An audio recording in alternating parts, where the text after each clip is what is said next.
По неколку недели раст пресврт на светските берзи. За една недела цената на нафтата падна за околу 10%. Дали ова ќе помогне да се стабилизираат и цените на домашен пазар, ќе се знае утре, кога регулаторната комисија за енергетика ќе ги донесе новите одлуки за горивата. Во изминатите 3 до 4 недели, поради обновувањето на нападите на релација САД-Иран, имаше значителен пораст на цените на суровата нафта, што повлече повисоки цени и на домашен терен, па така дизелот поскапи за околу 18 денари, а бензините за околу 9 денари за литар. По ваквиот скок, властите во земјава одлучија да ја намалат акцизата за горивата, еден од механизмите кои се користи за да се намали притисокот од глобалните случувања.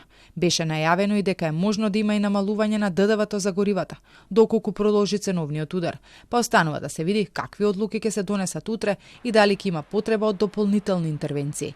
Пред неколку дена и првиот регулатор Ристов соопшти дека во овој момент не е проблем испораката на сурова нафта.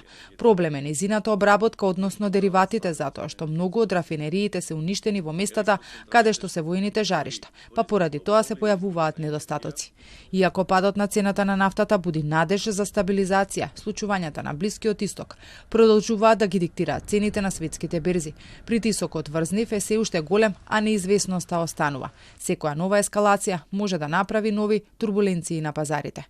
Во моментов цената на Брент нафтата, која е еден од параметрите за формирање на цените на горивата на домашен пазар, е нешто над $80 за барел, за разлика од стартот на минатата недела, кога се движеше околу $100 за барел.